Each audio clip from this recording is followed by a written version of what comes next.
Hello and welcome back to our literary reading the Odyssey by Homer, Book 6. How Odysseus appealed to Nausicaa, and she brought him to her father's house. Quick story recap. Last chapter brought up to speed on the state of Odysseus as it is currently. What with Telemachus going on a quest to find out what's going on about him. All the people at Odysseus' house absolutely thirsting over his wife, causing a general ruckus.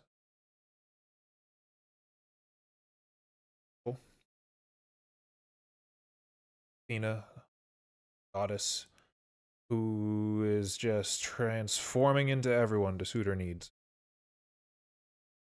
As she's going around and influencing all the main characters in ways only God could. And so we found out, that Odysseus is trapped on this island with Calypso. And the only reason he's trapped there was because Calypso is down bad for him. And she wanted to keep him as love slave because what's wrong with getting a little love on a hot, steamy island? But Athena came by and said, "You got to let this guy go." So she helps Odysseus escape in a very castaway type situation. He builds a raft and he went on his way. And he's going to some next place to see some next person about figuring out the next steps for him getting home. So he was passed out somewhere, resting up. And we pick up there, here in Book 6 of the Odyssey. Word recap quickly as well. Iria, that's a Greek mountain range. Papus. It is a woodland cutback, so whenever you see like a wooded area and the trees are chopped down and growing back at various stages, that's what a coppice is. Best practice for harvesting, yes. Demeter or Themeter is the goddess of grain. Yazian, it's some young hotshot god, gets mixed up with Demeter. They have a thing. An adze is like an axe, but not. Think of an axe, but with.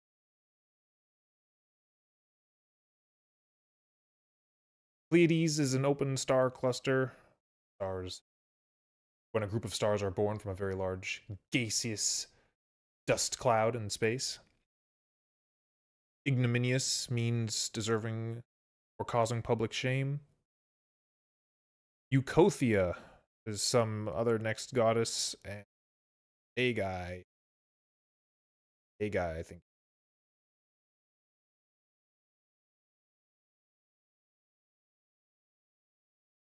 Here we go.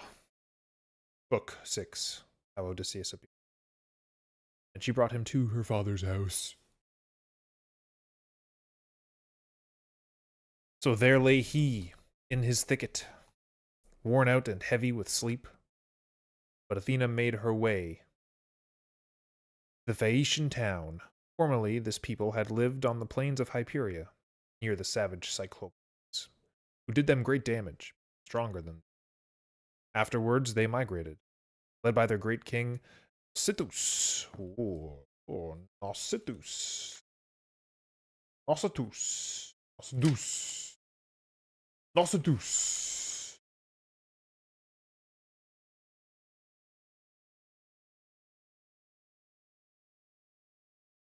Nausitus. The great king Nausitus.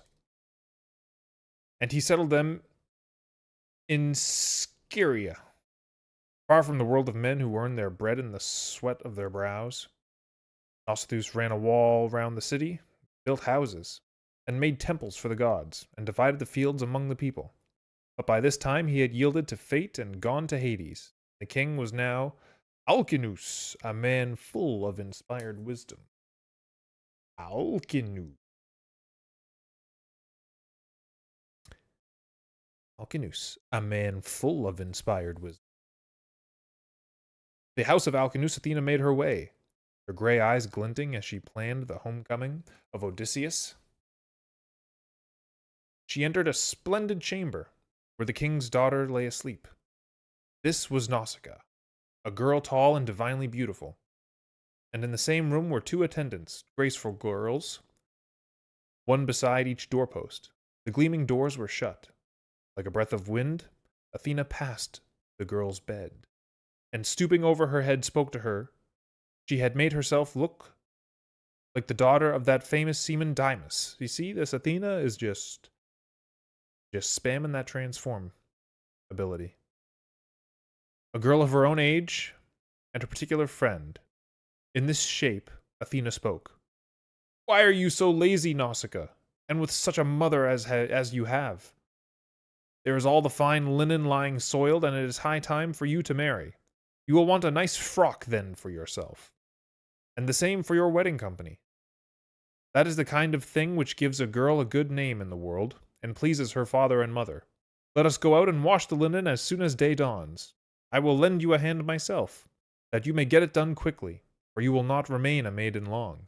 You have plenty of admirers, the finest young men in all the nation.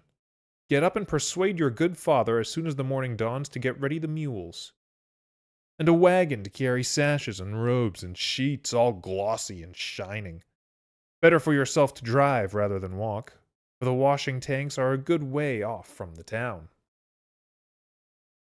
When she had said this, Athena sped to Olympus, where, as they say, is the gods' abiding place, unshaken forever. There are no beating winds or drenching rain, no snow falls there, but the clear sky spreads cloudless. Over it a white radiance floats. There the blessed gods are happy all their days. To that place went Athena, when she had spoken to the girl. In a moment, there was dawn on her golden throne. There was dawn on her golden throne, and Nausicaa in her dainty robe awoke. She was excited by the day.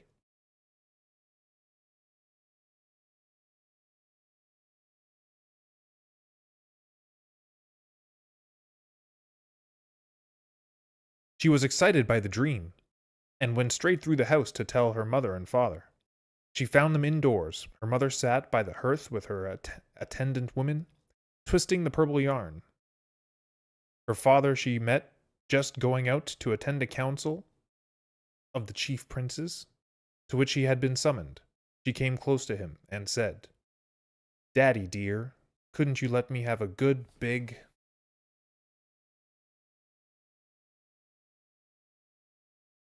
cart with plenty of room? Because I want to take our best clothes to the river and give them a wash. They are all lying in a dirty heap. You know what is proper for yourself when you are with their worships passing resolutions. You must have clean clothes. And you have 5 sons in the house, 2 married and 3 spruce young bachelors. They always demand everything fresh from the wash when they are going to a dance, and only my poor brains to manage it all.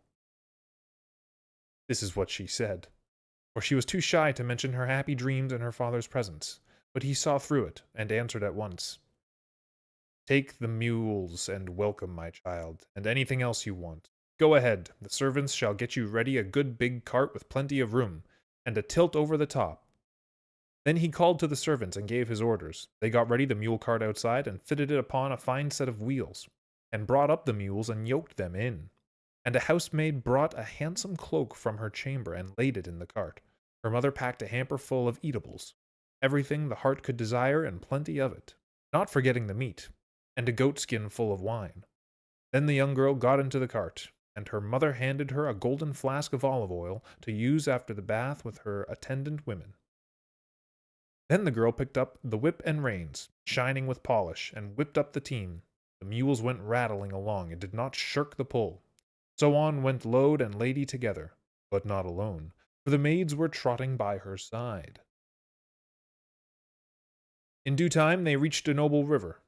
The washing tanks were there, never empty, where the water came bubbling up and running through them enough to cleanse the dirtiest stuff. There they took out the mules and let them go free, driving them down to the eddying stream to browse on sweet clover. Then the maids unloaded the wagon and carried the clothes deep into the water.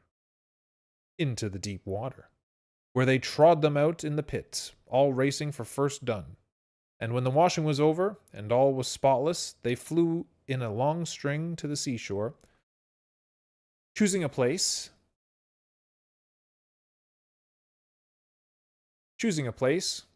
where the sea used to beat upon the beach and wash the pebbles clean. There they bathed, and rubbed themselves all over with olive oil. After that, they took their meal on the river bank, while they waited for the clothes to dry in the sun.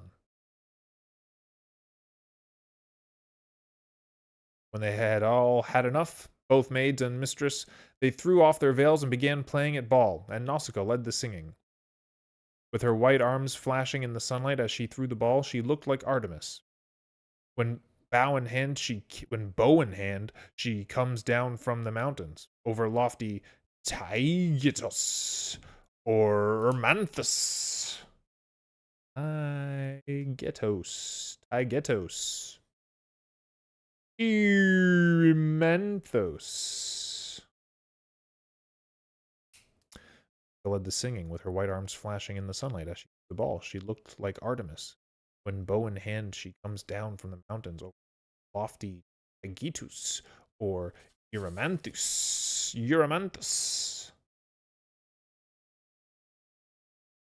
To hunt the boars. And fleet-footed deer. Round about her the nymphs make sport, those daughters of Zeus who frequent the countryside. And her mother is proud indeed, for she lifts head and brow above all the troop, and she is preeminent where all are beautiful. So shone the fresh young maiden among her girls.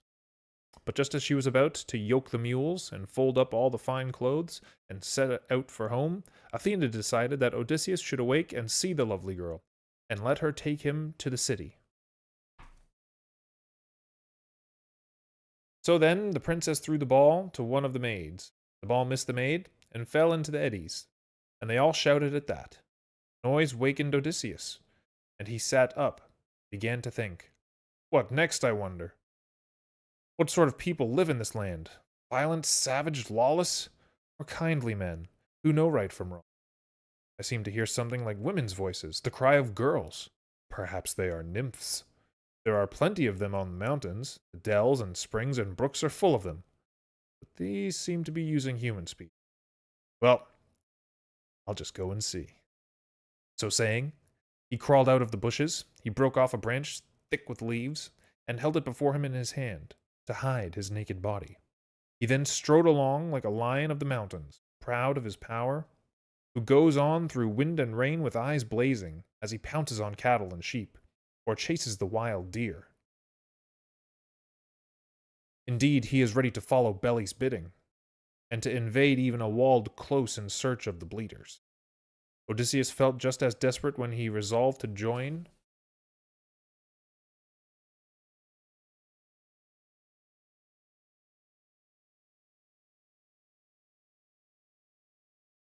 a party of pretty girls without a rag upon him.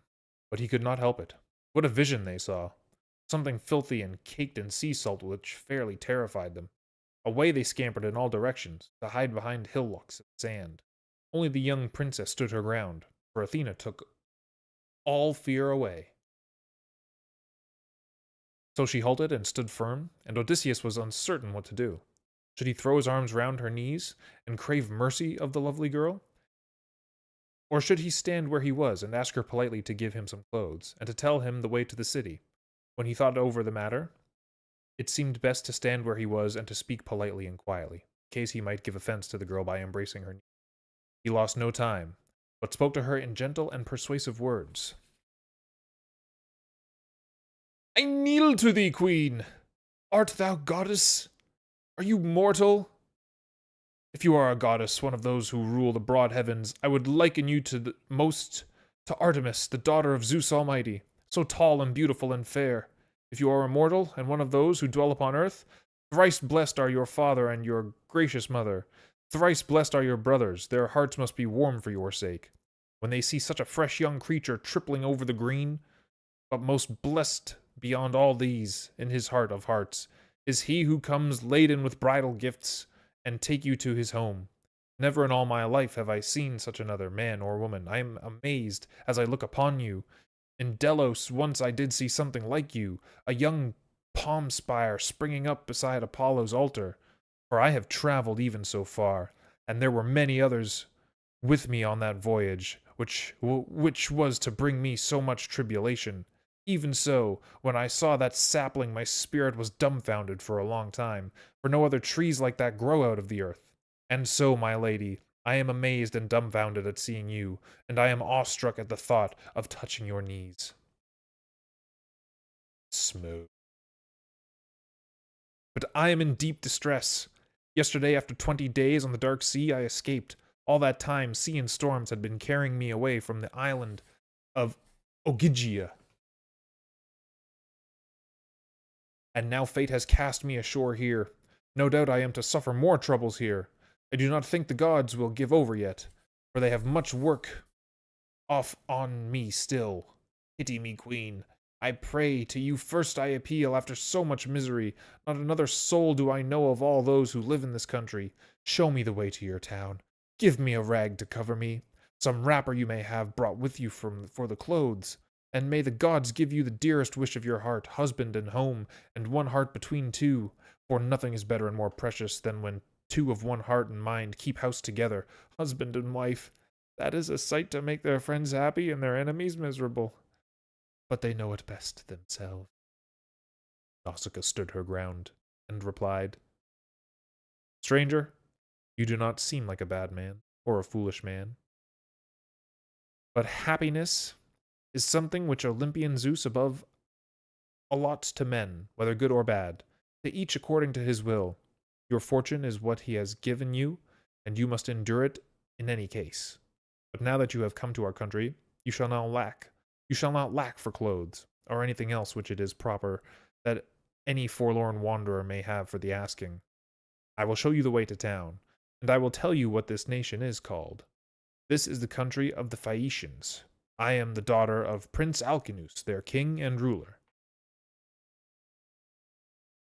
Then she called to her maids and said, Stand still, my girls. Why do you run off at the sight of this poor fellow? You don't think he's an enemy, do you? There is no man living upon the earth, and never shall be, who would come into Phaeacian land, to do harm to its people, for they are dear to the immortals. Our home lies far away in the sea, out of sight of land, at the end of the earth, and no other mortal men visit us. But here is a poor homeless man, and you must look after him. God sends the stranger and the beggar man. We gladly give, not much, but all we can.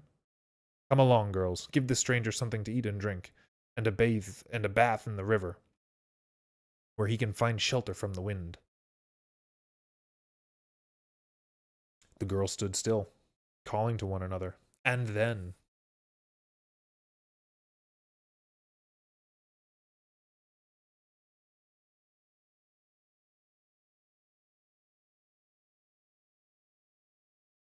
they brought Odysseus to a sheltered place, as the princess told them to do. They laid a wrap beside him and a tunic, gave him the golden flask of olive oil, and bade him to go into the river for his bath.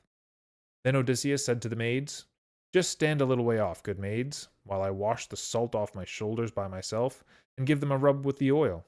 It is long since my skin knew what oil feels like. I will not wash before you, for I am too shy to show myself naked before a lot of pretty girls. Accordingly, they went and told the princess all about it. Then Odysseus waded into the river, and washed himself clean from the salt which covered his back and broad shoulders, and wiped off the scruff of brine from his head. When he had washed all clean and rubbed himself with oil, and put on the clothes which the princess had provided, Athenae, daughter of Zeus, made him taller and stronger to look at, and gave him a crop of bushy hair, like a cluster of hyacinth flowers, as when a plating of gold is laid over silver by some clever craftsman. who has learnt all the secrets of his art from Hephaestus and Pallas Athena, and knows how to make works full of grace. So Athena covered his head and shoulders with beauty. Then he walked away to the seashore, shining with comeliness, grace, and the girl gazed at him. She turned to her attendants and said, "Listen to me, pretty ones. I have something to say. The hand of the gods is in this. They who rule Olympus have sent this man to visit the Phaeacians, who are of their own kindred. When I saw him, I thought him an ugly creature. But now he is like one of the gods who rule the broad heavens. I only wish that I might have one like him for my husband. I wish it might please him to stay here and live with us. Come, my girls, give him something to eat and drink." They hastened to obey, and set food and drink before Odysseus. Odysseus ate and drank heartily after all his tribulations, for it was long since he had anything to eat. But Nausicaa had other things to think of. She folded up the clothes and packed them into the wagon and yoked the sturdy mules.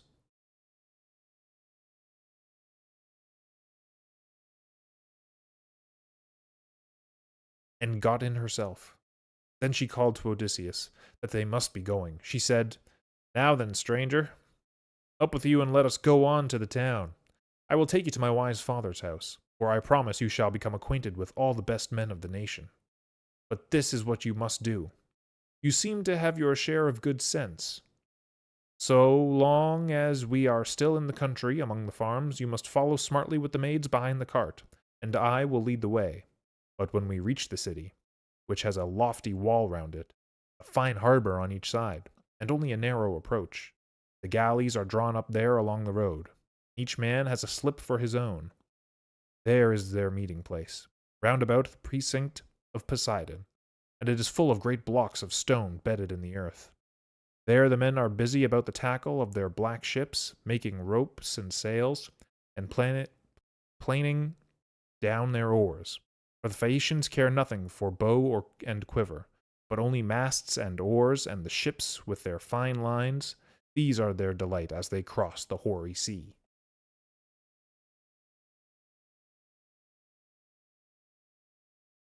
Well, I want to avoid any unkind gossip among the people, or someone might blame me afterwards.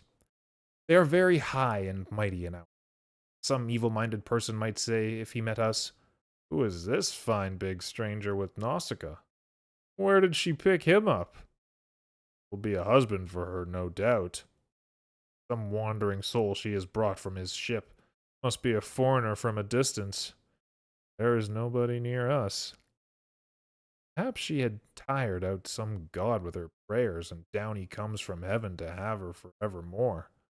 A good job if she has gone herself and picked up a husband from somewhere else, for she only turns up her nose at the young men of our nation, who are all after her, and good men too. That's what they will say, and it might bring me into disgrace. Indeed, I should not approve of any girl who did such a thing, flying in the face of her friends, with father and mother to teach her better, if she has anything to do with men before it comes to marriage open and above board.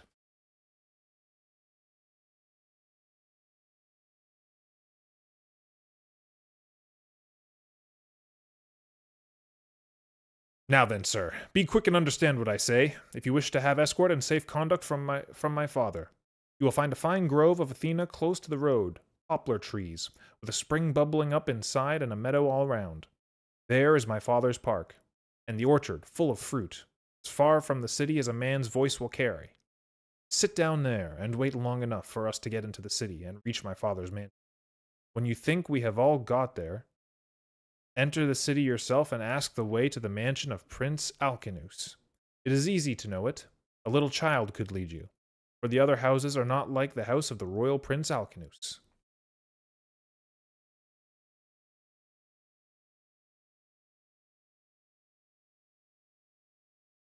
When you are within the house, you must enter the hall and pass along quickly until you come to my mother. She is a sight worth seeing.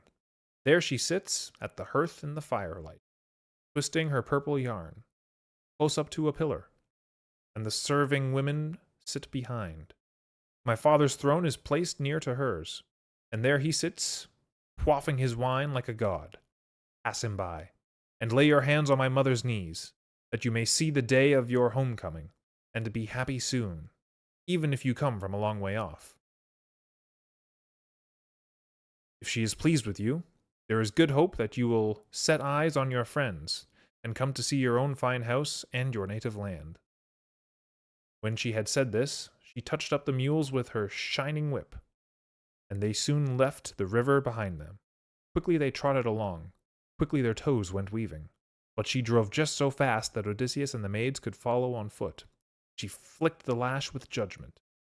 The sun went down, and they came to the famous grove sacred to Athena, and there Odysseus took his seat. Then he prayed to the daughter of great Zeus. Hear me, daughter of Zeus Almighty. Atritone, Atritone. Hear me, daughter of Zeus Almighty, Atritone. Hear me now at least, since formerly thou didst not hear what a blow I had, when the famous Earth-shaker struck me. Grant me to come among the Phaeacians as a friend, and one worthy of compassion. Thus he prayed, and Pallas Athena heard him, but did not show herself to him face to face, for she stood in awe of her father's brother Poseidon, and he was furiously angry with the hero Odysseus until he reached his own.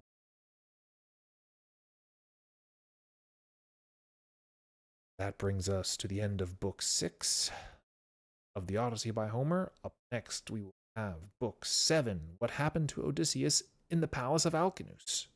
Odysseus. Join us next time.